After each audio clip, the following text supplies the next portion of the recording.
بسم الله الرحمن الرحيم. السلام عليكم ورحمة الله وبركاته. أهلا بحضراتكم في الحلقة الثانية من سلسلة الباينري سيستم. قبل ما نبدأ النهاردة خلينا نربط اللي اتعلمناه في الحلقة اللي فاتت باللي هنتعلمه النهاردة. في الحلقة الأولى اتكلمنا عن البت والبايت، واتفقنا إن الكمبيوتر بيفهم بس حالتين، إما تيار موجود أو تيار غير موجود، الزيرو والون، وإننا لو جمعنا 8 بتس جنب بعض بنقدر نمثل 256 قيمة مختلفة. النهاردة هنكمل السلسلة وهنبدأها بسؤال منطقي. طيب لو الكمبيوتر بيفهم بس 0 و1، ليه إحنا كمبرمجين أو تقنيين بنتكلم عن أنظمة تانية؟ ليه بنسمع عن مصطلحات زي الهكساديسيمال أو الأوكتال؟ إزاي الرمز العددي اللي هو 101 101 في النظام الثنائي يقدر يتحول لرقم في النظام العشري؟ والأهم، ليه أساسا بنحتاج نتعلم التحويل؟ ده اللي هنعرفه مع بعض النهاردة، ونبدأ على بركة الله.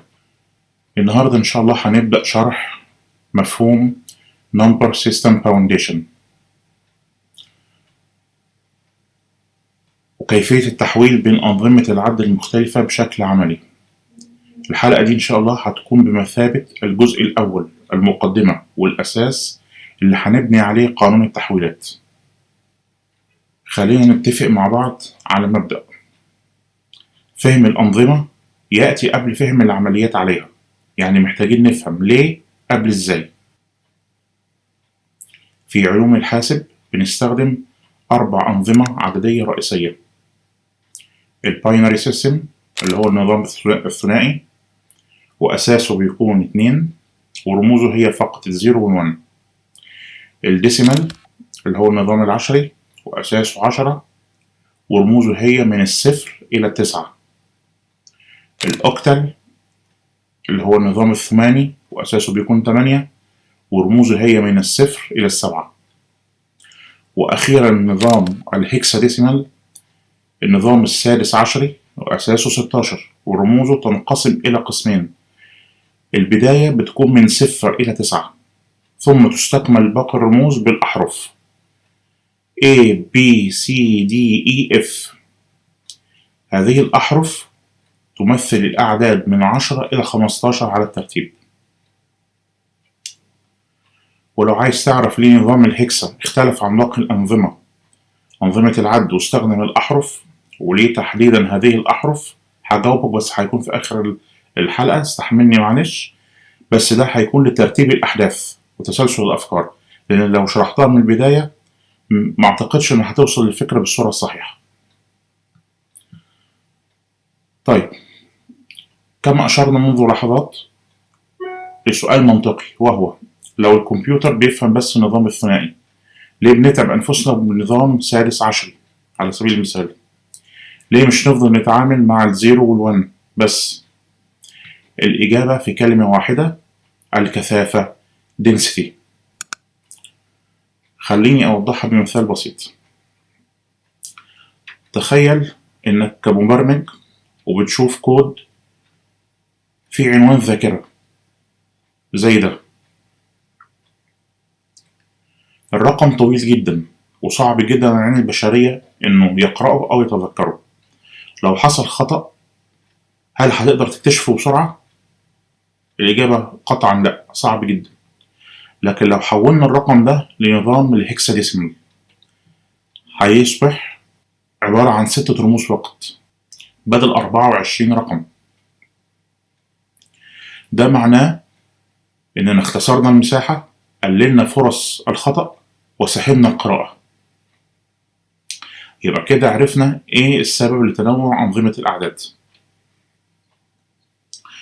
طيب، الأنظمة دي جميع التحويلات الممكنة فيها فيما بينها تساوي 12 نوعا، 12 نوع فقط. عملية التحويلات بتتم بإحدى طريقتين، بمعنى في تحويلات مباشرة direct conversion، وفي تحويلات غير مباشرة indirect conversion. التحويل المباشر بيكون ما بين الباينري والأوكتال، الباينري والهكسا، أو الباينري والديسيمال، وده بسبب العلاقة الرياضية المباشرة بينهم، وهنوضح النقطة دي بالتحديد حاليا. لو خدنا على سبيل المثال التحويل من باينري لأوكتال، عندنا العدد الثنائي 1 0 1 1 1 1، هنقسمه إلى مجموعتين، كل مجموعة 3 بت. من اليمين هنحول كل مجموعة إلى النظام العشري.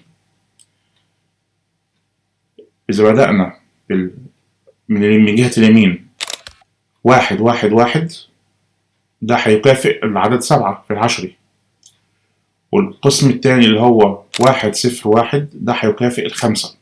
إذا الرمز الثنائي أو العدد الثنائي 1 0 1 1 1 1 يكافئ رقم 57 في النظام الثماني الأوكتال.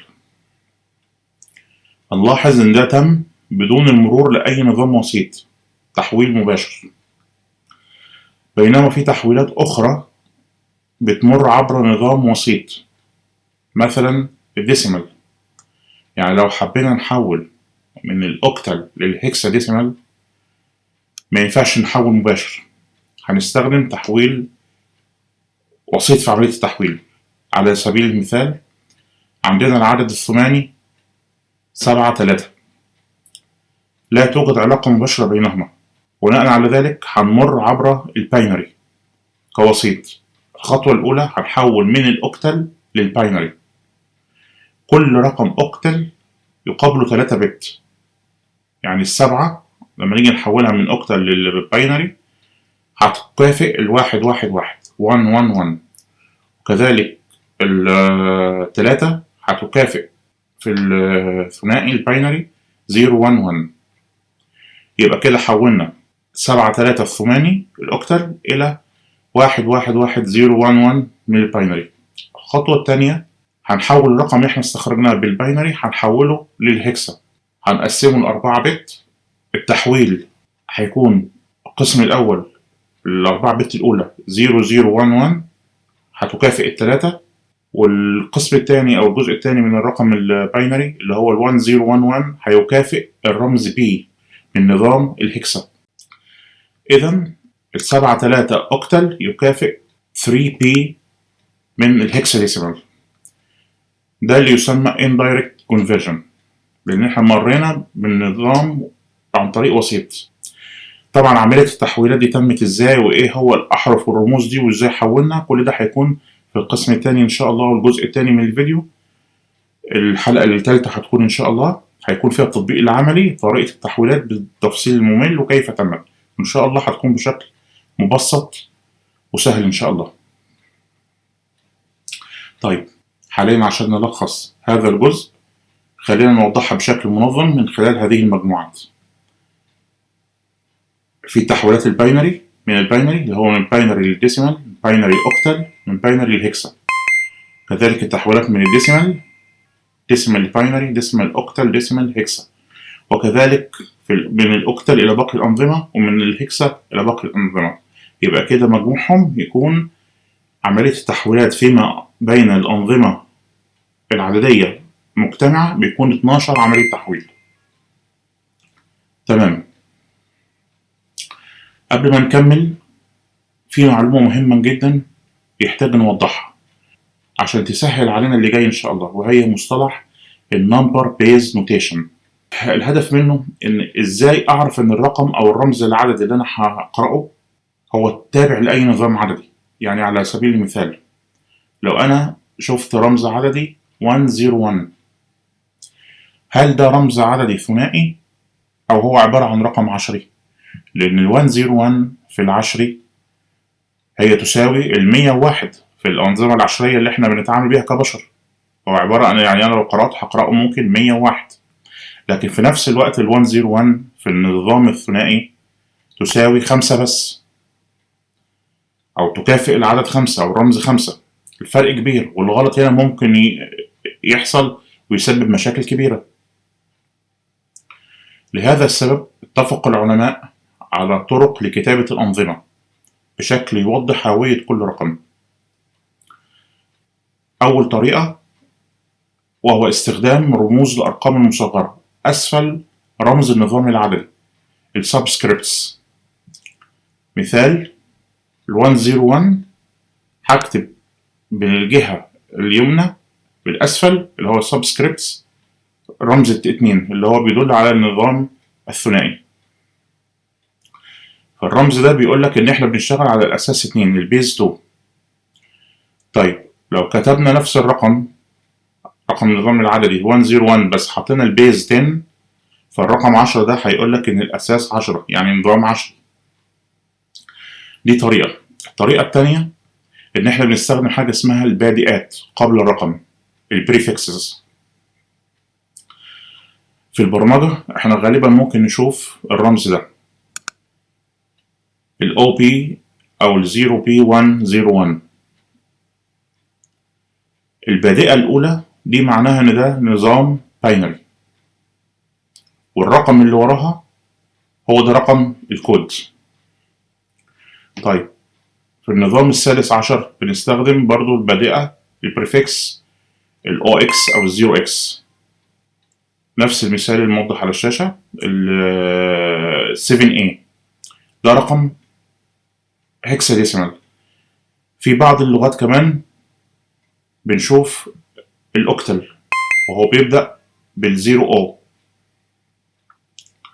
النقطة دي مهمة جدا، احنا لما نيجي نشوف كود مكتوب لازم نعرف فورا ازاي نقرأ الأرقام اللي فيها دي.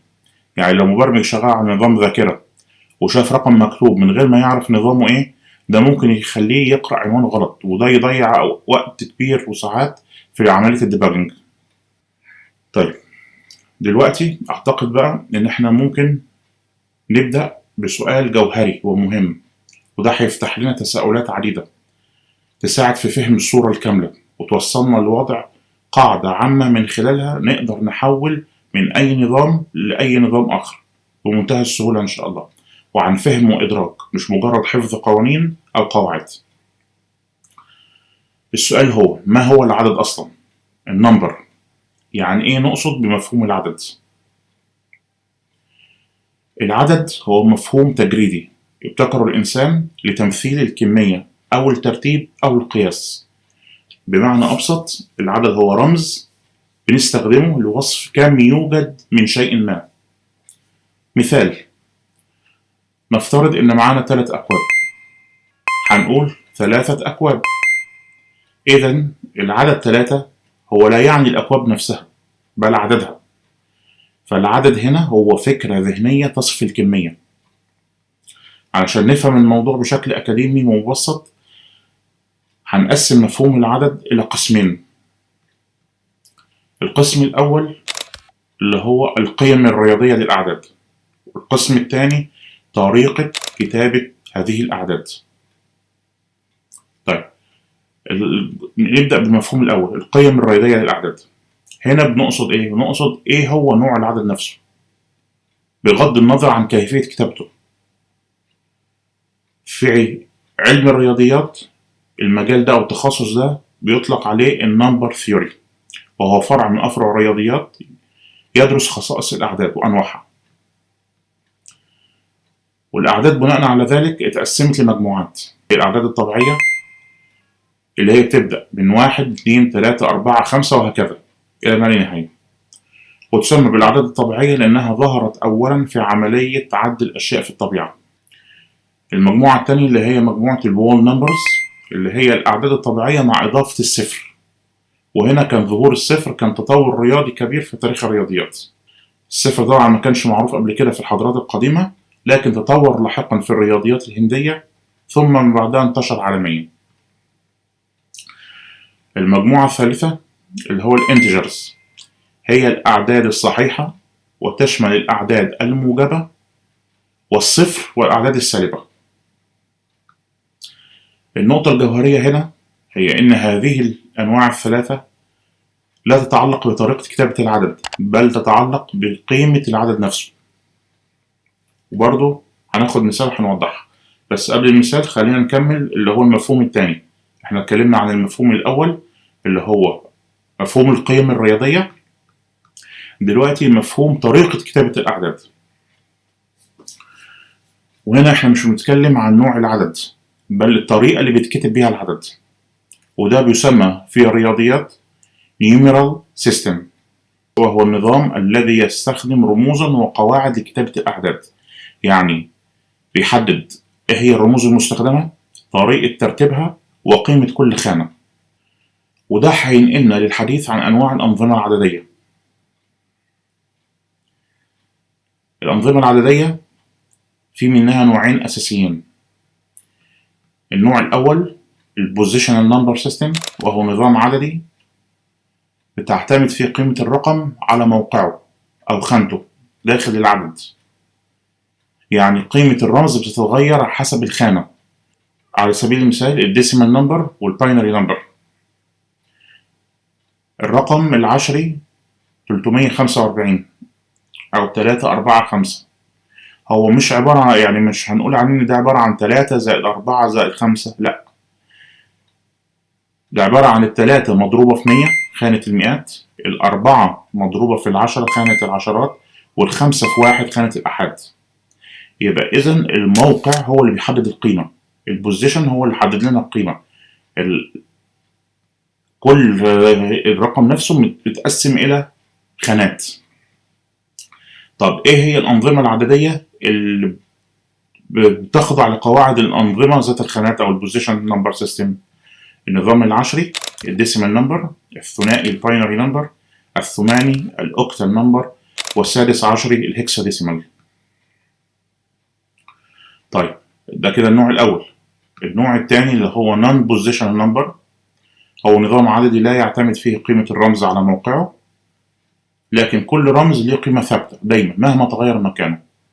يعني القيمة لا تتغير بتغير الموقع. وأشهر مثال طبعا تاريخي، وأتوقع كتير مننا شافه وعلى علم بيه، وهو نظام مستخدم كان في روما القديمة، الرومان نمبرز. وده بيعتمد على الرموز التي تكافئ أرقام.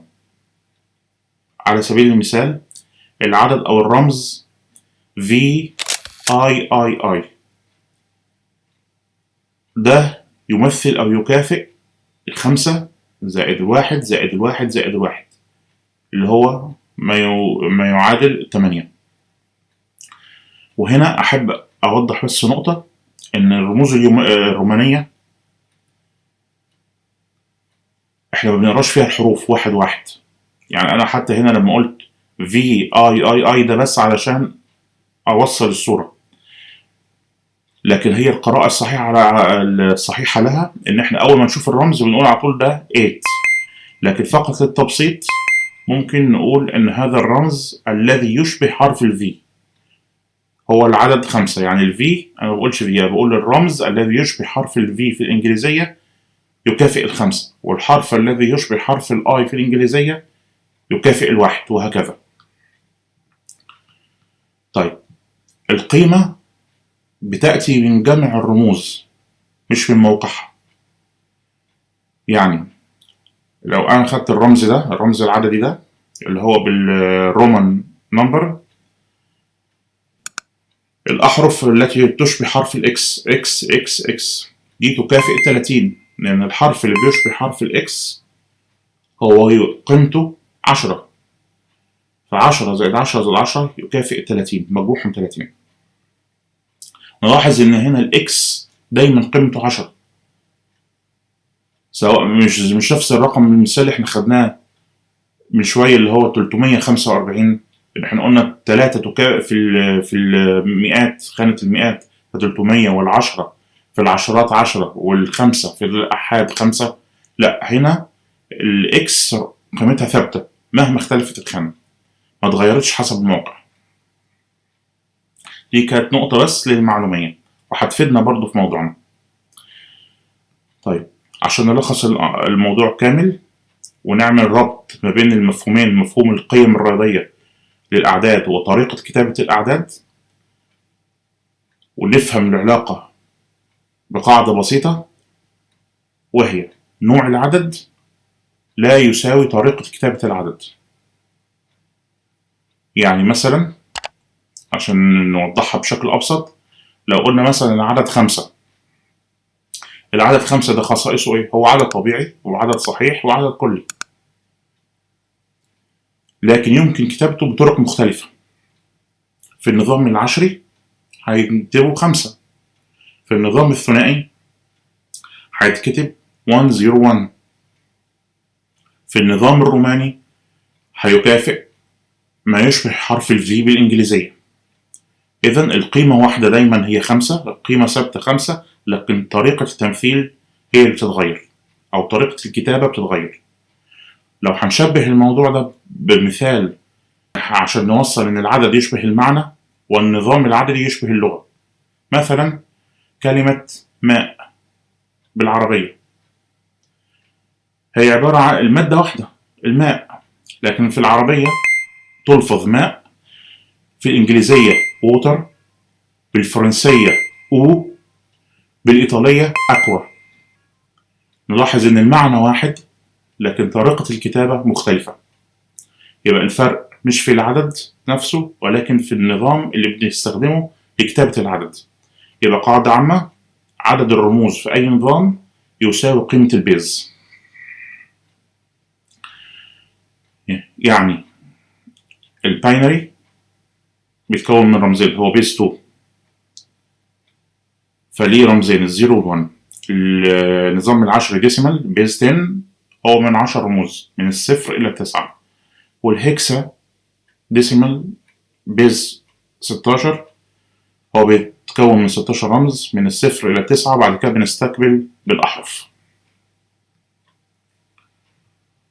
طيب، ليه أنظمة الحاسب أو الكمبيوتر استخدمت الأنظمة ذات الخانات؟ طبعا هم استغنوا عن النمبر بوزيشن نمبر، كان التركيز كله والتعامل بالبوزيشن نمبر سيستم.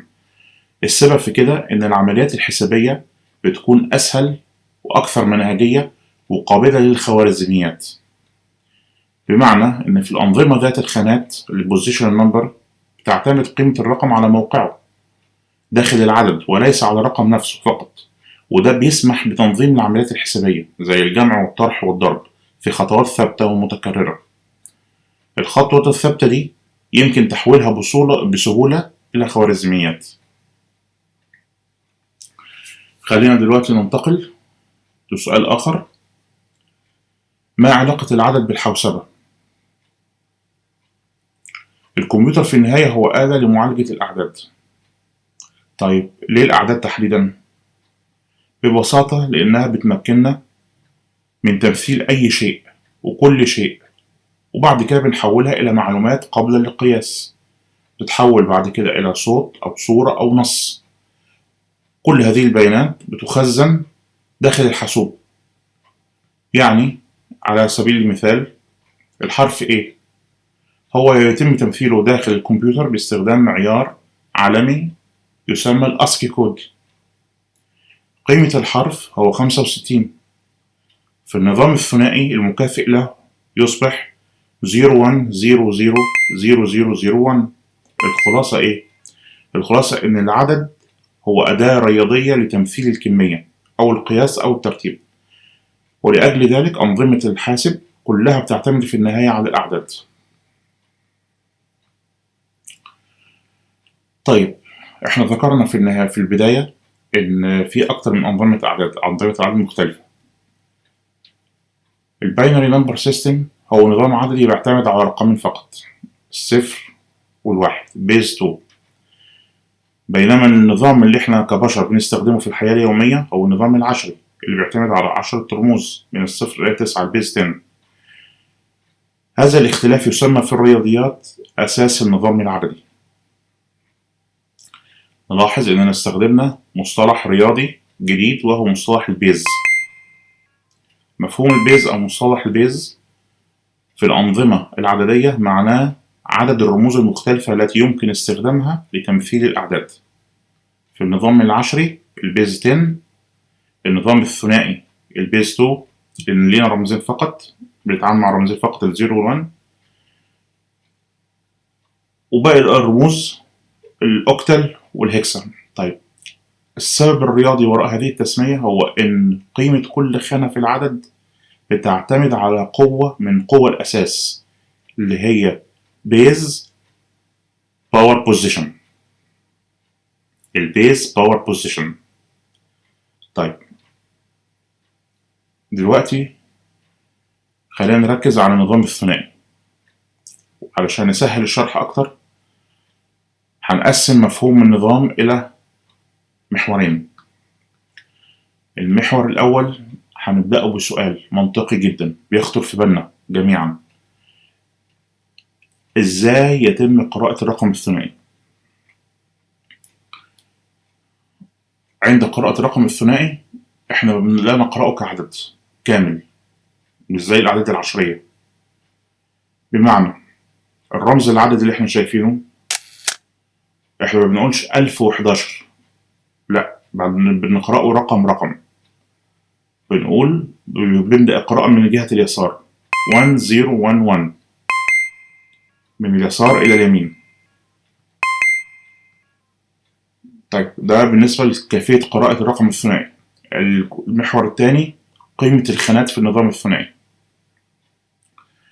أي نظام عددي لكل خانة فيه قيمة محددة، زي ما في النظام العشري فيه القيم اللي هي 10 باور 0 10 باور 1 10 باور 2 وهكذا.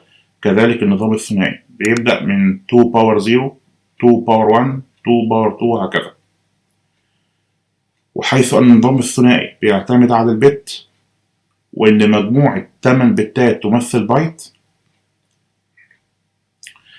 يبقى لو عملنا الملخص ده في جدول هيكون بالشكل ده.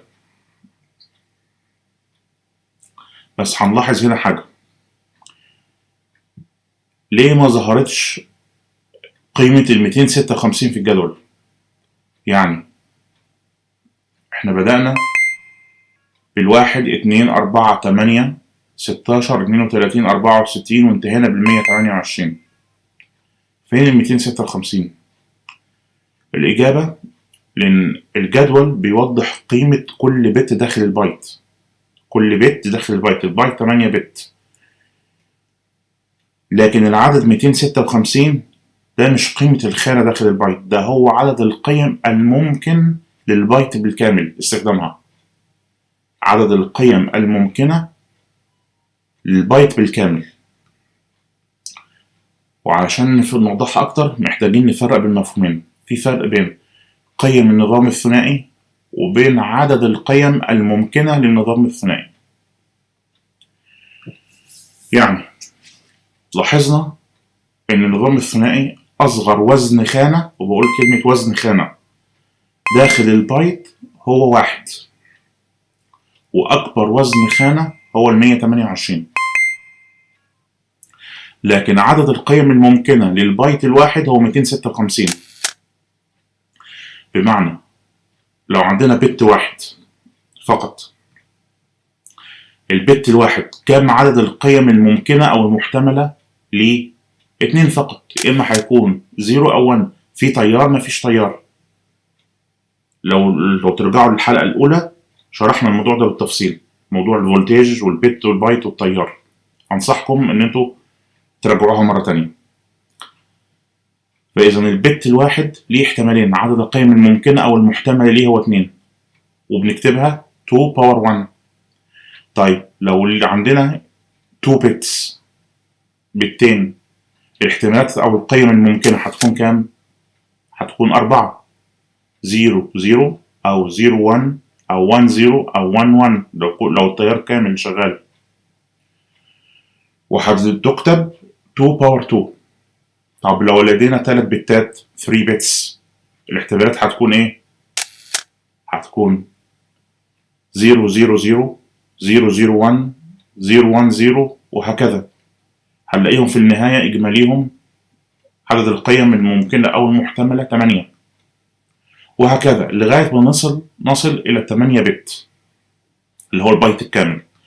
تكون عدد القيم أو الاحتمالات الممكنة 256. وهنا ظهر معانا 200 رقم 256. وبتكتب أو تحسب بال2 باور 8. إذا ال8 بت اللي هو البايت الكامل يمكنها تمثيل 256 احتمال مختلف. يبقى دي مش عدد البتات ولكن فقط أوزان الخانات. طيب سؤال برضه، احنا لاحظنا ان في 2 باور 0. ال2 باور 0 دي بتمثل ايه بالظبط؟ هي بتكافئ الواحد، بتمثل وزن أول خانة في أقصى اليمين. الخانة دي تختصر أو اللفظ المتعارف عليه باختصارها هو ال LSB Least Significant Bit، وهو يمثل البت الأقل قيمة في العدد الثنائي، ودايما بيقع في أقصى اليمين. هدفه هو تمييز البت الأقل قيمة لفهم التخزين والحسابات. في المقابل من الجهة اليسرى أقصى اليسار اللي هو 2 باور 7 اللي بيكافئ 128 أو قيمته 128، المصطلح ليه MSP اختصار Most Significant Bit، وهو البت الأكثر أهمية في الرقم الثنائي، يوجد في أقصى اليسار، وهدفه تمييز البت الأعلى قيمة لتحديد النطاق. طيب لو دققنا هنلاحظ أمر مهم. ليه بتبدأ الخانات باتنين أس صفر اللي هو 2 باور 0 ومبدأتش ب 2 باور 1؟ هنا هنرجع للمفهوم اللي احنا شرحناه في البداية، وهي إن في قاعدة ردية في جميع الأنظمة العددية، كافة الأنظمة العددية سواء نظام عددي ثنائي، ثماني، عشري، سادس عشري، كلهم بيخضعوا لقاعدة واحدة، البوزيشنال نمبر سيستم. في أي نظام عددي أول خانة دايما بتكون الأساس مرفوعا للقوة صفر. يعني في النظام العشري العدد 347، التلاتة بتكون مرفوعة للأس التاني الباور 2 بقيمة مضروبة في 100، 3 في 100 300. الأربعة خانة العشرات، السبعة خانة الأحاد، وخانة الأحاد هي اللي تعتبر أو تمثلها 10 باور 0. إذا 2 باور 0 هو مش عدد البتات بل هو وزن أول خانة. دي كده نقطة. طيب في نقطة أخرى وهي، طيب احنا قلنا أكبر عدد احتمالات أو قيم ممكنة هو 256. طب ما إيه حكاية 255؟ يعني ليه مجموع قيم الخانات في ال8 بت البايت الواحد بتساوي 255 بالضبط؟ لأن دي نقطة أساسية في فهم بنية الحاسب والذاكرة، وهي من أجمل القواعد الرياضية في النظام الثنائي. علشان نجاوب على السؤال ده هنسأل إيه هي قيم الخانات في ال8 بت؟ لسه شارحينها. قلنا ال8 بتس اللي هي 8 خانات ثنائية، لو بدأنا نجمع 1 زائد 2 زائد 4 زائد 8 16 32 64 128، إمتى بتحدث الحالة دي؟ تحدث إذا جعلنا كل الخانات عبارة عن واحد يعني في تيار، يعني بيمر من خلالها تيار اللي هو الرقم ال8 بتات اللي هو الرقم ال1 بايت، لو خليناه كل واحد يبدأ من واحد ينتهي بالواحد، يعني في تيار كهربائي بيمر. لو جمعنا قيمهم من الواحد إلى 128 هنوصل للعدد 255. وارجع برضه أذكركم بالفيديو الأول في السلسلة، أنصحكم بمشاهدته، إنه بيشرح فيه مبادئ وأسس هامة عن الجهد الكهربائي والتمثيل الكهربائي للأرقام. طيب يبقى أكبر عدد يمكن تمثيله في 8 بت اللي هو 1 1 1 1 1 1 1 1. لما نيجي نحوله للعشري قلنا هنجمع من الواحد زائد 2 زائد 4 8 وهكذا إلى 128، والناتج هو 255. طيب ليه مش 256؟ لأن عدد القيم التي يمكن تمثيلها للبت هو 8 بت، هو 2 باور 8 بيساوي 256. لكن ال 256 دي قيمتها بتبدأ من الصفر، فعلشان كده بنوصل من الصفر ل 255 يبقى بنوصل لقاعدة رياضية تانية، وهي لو عندك n من البتات، يعني n ده كرمز، n من البيتس، فأكبر قيمة يمكن تمثيلها 2 اللي هو البيز، ال 2 هنا بتمثل البيز اللي هو العدد الثنائي، 2 باور n ناقص 1. دايما بنطرح 1 علشان المجموعة المتتالية لما بنيجي نعمل جمع للقيم بيكون 1 زائد 2 زائد 4 زائد 8 إلى أن نصل 2 باور n ناقص 1، ودي المتتالية الهندسية. طيب لو هنشبهها بمثال من حياتنا اليومية، لو عندنا 8 مفاتيح كهربائية، كل مفتاح ممكن يكون ليه إيه؟ حالتين، يا إما أون يا إما أوف. عدد التركيبات الممكنة 8، 2 باور 8 256، لكن أكبر حالة فيهم لو إحنا شغلنا كل المفاتيح ومررنا من خلال التيار الكهربائي. طيب ليه ده كله مهم جدا اللي إحنا شرحناه في الحاسب؟ لأن المفهوم ده هو أساس التصميم الذاكرة والمعالجات وأنظمة الألوان والشبكات. طب ناخد مثال من الواقع اللي إحنا بنتعامل معاه يوميا. إحنا مثلا في نظام الألوان في الشاشات ال RGB Color Model، كل لون بيستخدم 8 بت، وعندنا 3 قنوات، الريد والجرين والبلو، فكل قناة بتمثلها 8 بت من الصفر إلى 255.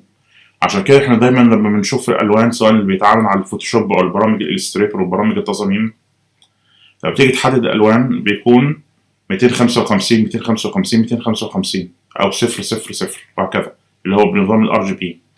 طيب عالم الشبكات النتوركس، بروتوكول ال IP فيرجن 4، لما بنيجي نكتب عنوان IP من الفيرجن 4 مثلا 192.168.1.1، كل جزء في عنوان الشبكة الاي بي بيبقى يطلق عليه مصطلح الاوكتت. الاوكتت عبارة عن 8 بت، فأقصى قيمة فيه 255، نفس القاعدة. يبقى الخلاصة العلمية إن السبب في إن مجموع قيم الخانات في 8 بت يساوي 255 هو إن إحنا بنجمع من الواحد استكمالا للسلسلة إلى 128، وده بيساوي القاعدة بتاعته 2 باور 8 ناقص 1، بينما عدد القيم الممكنة هو 256. طيب كده بنكون وصلنا، عشان ما نطولش أكتر من كده، وصلنا لنهاية الجزء الأول البيز كونفرجن، بدأناها بالنمبر سيستم فاونديشن. هنبدأ مباشرة في الشرح العملي، كفاية نظري كده، أو خلاص أتوقع إن شاء الله نكون المعلومات دي عملت عندك أساس واضح ومتين نقدر نبني عليه في عملية التحويلات بشكل عملي ومباشر إن شاء الله. بس قبل ما أختم الفيديو، أنا كنت أشرت في أول الحلقة إن أنا هوضح ليه نظام الهكساديسيمال اختلف عن باقي الأنظمة، أنظمة العد، بين جزء أحرف وجزء أرقام. في عجالة، النظام السادس عشر الهكساديسيمال هو نظام عددي أساسه 16، يعني إحنا معناه بنحتاج ل 16 رمز مختلف لتمثيل القيم فيه. لو هنمشي بالمبدأ اللي إحنا عارفينه النظام العشري، محتاجين 16 رمز، معناه هنبدأ من الصفر ننتهي عند ال 15، 0 1 2 3 إلى أن نصل إلى ال 15 رقم 15. لكن مع نظام الهكساديسيمال في ظهرت مشكلة ترميزية، representation problem، اللي هي إيه؟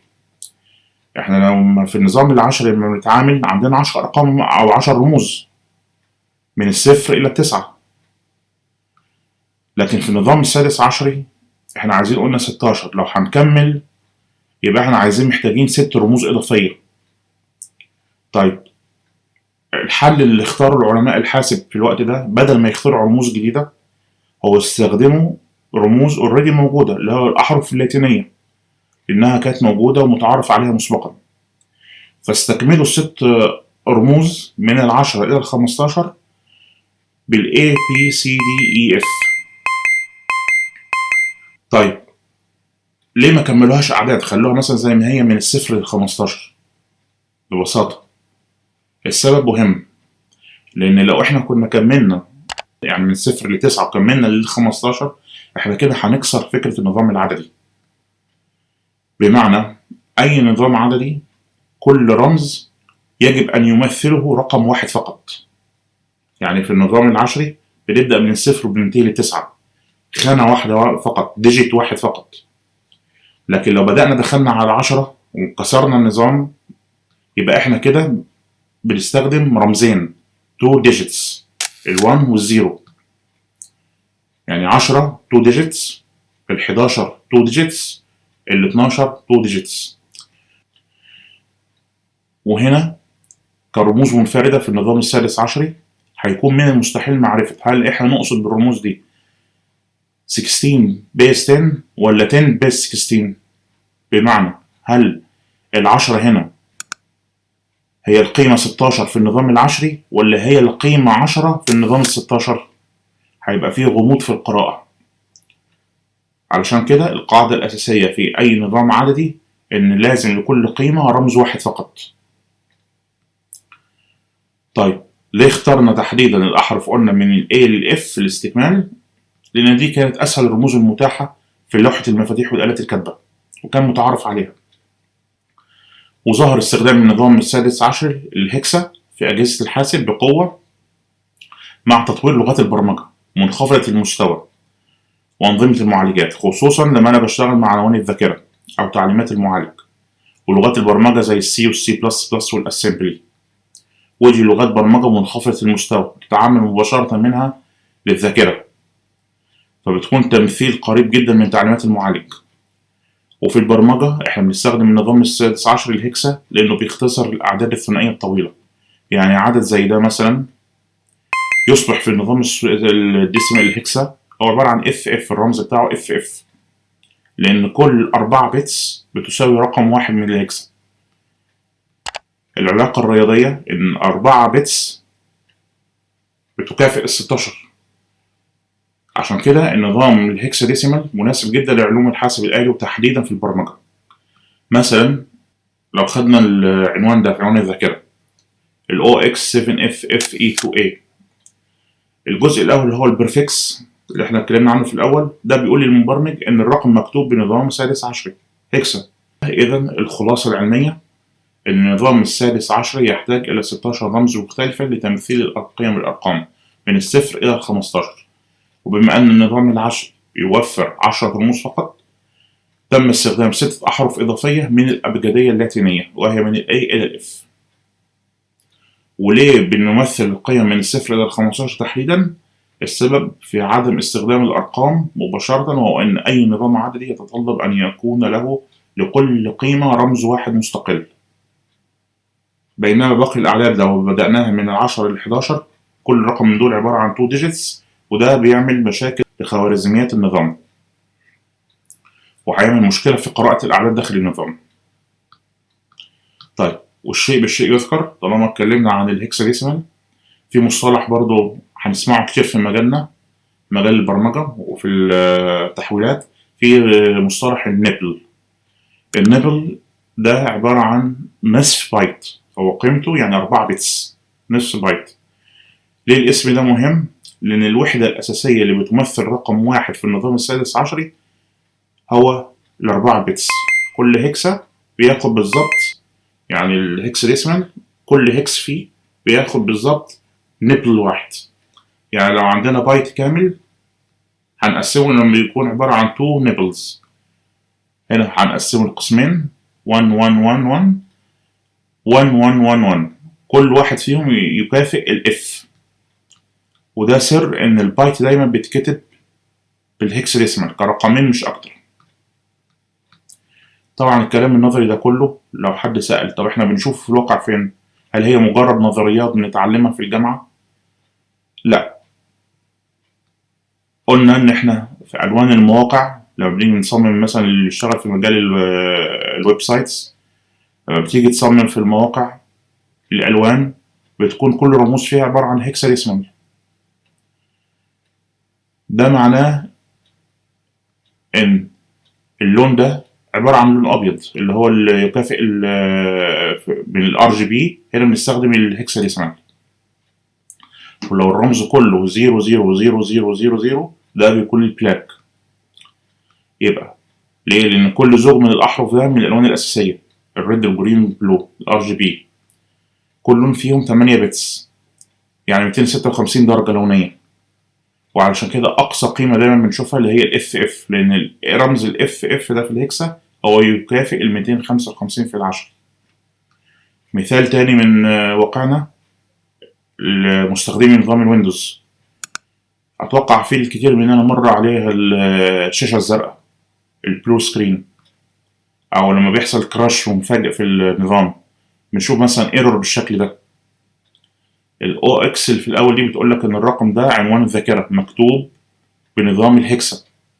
المبرمجين بياخدوا الرقم ده ويحولوه لباينري عشان يفهموا المشكله حصلت فين بالظبط. وكذلك عناوين الشبكات او الماك ادرس في الجهاز مكتوب بالهكسا. كل جزء من الاجزاء بيمثل بايت كامل. فالهكس ديسيمال خلت القراءه اسهل، وان احنا نقدر ننسخه ونتعامل معاه ونفسره ونحلله بدون اي اخطاء. طيب كمان لو هنتكلم مثلا عن لغات البرمجه، قلنا لغات البرمجه السي والسي بلس بلس والاسمبلي، برضو بنشوف ارقام زي الاو اكس 7 اف اف اي، دي عناوين ذاكره مثلا او قيم متغيره مكتوبه. يبقى احنا لما بنتعامل مع الذاكره مباشره، التعامل بنظام الهكساديسيمال اسهل بكتير من ان احنا نكتب رقم ثنائي مكون من 16 خانه. بكده نكون انتهينا الحمد لله من الجزء الاول من النمبر سيستم فاونديشن. في الحلقه الجايه ان شاء الله هنبدا الجزء العملي، هناخد نماذج ارقام بقى كتيره وهنقلبها في بعض بكل الطرق المتاحه. يعني هنحول من النظام الثنائي للعشري ومن الثنائي للهكسا وللاوكتال والعكس، وهنكتشف ان شاء الله ان موضوع التحويلات ده اسهل بكتير مما احنا متخيلين. القاكم على خير ان شاء الله، والسلام عليكم ورحمه الله وبركاته.